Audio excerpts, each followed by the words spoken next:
Donald Trump a menacé d'appliquer des droits de douane de 200% sur les vins et champagnes français. Cette déclaration intervient après le refus officiel d'Emmanuel Macron de faire participer la France au Conseil de la paix proposé par le président américain, une initiative controversée perçue par plusieurs observateurs comme une tentative de créer une structure concurrente à l'Organisation des Nations Unies.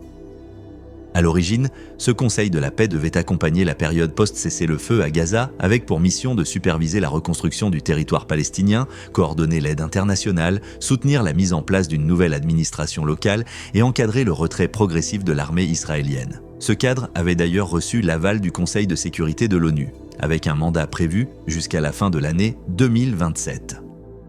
Cependant, le projet a rapidement changé de dimension. Une charte, transmise aux pays invités et rendue publique par plusieurs médias, ne fait plus référence à Gaza. Le texte évoque désormais un objectif plus large: promouvoir la stabilité, restaurer une gouvernance fiable et garantir une paix durable dans toutes les régions affectées ou menacées par des conflits. Le fonctionnement de ce Conseil suscite également de nombreuses interrogations. Les États membres ne peuvent y siéger que sur invitation de Donald Trump, qui en serait le président. Il disposerait du pouvoir d'exclure des membres, sauf opposition d'une majorité des 2/3. Son mandat ne serait pas limité dans le temps et il pourrait désigner lui-même son successeur, y compris s'il n'était plus président des États-Unis. L'organisation disposerait de son propre budget, de bureaux dédiés et de comités spécialisés. Les mandats des États seraient en principe limités à 3 ans, sauf pour les pays acceptant de verser immédiatement plus d'$1 milliard, qui pourraient obtenir un siège permanent au sein du Conseil. À la lecture de ces documents, plusieurs analystes estiment que ce projet constitue une tentative assumée de créer une organisation internationale alternative à l'ONU. La charte critique des institutions jugées trop lentes et inefficaces et appelle à bâtir une structure plus souple et plus réactive.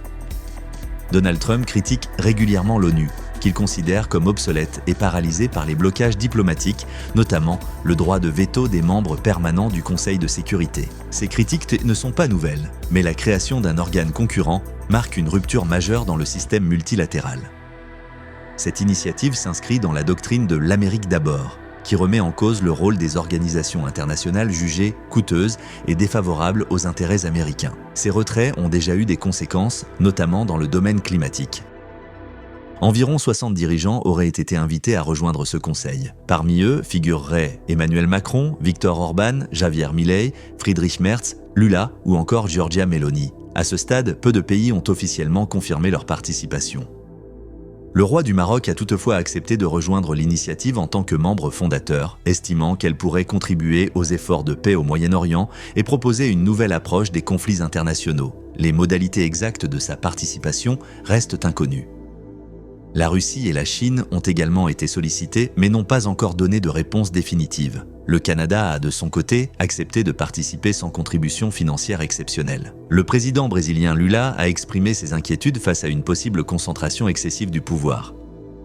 Concernant la France, Emmanuel Macron a annoncé qu'elle ne rejoindrait pas le Conseil. Il estime que ce projet pose de sérieux problèmes en matière de respect du droit international et d'avenir du système multilatéral.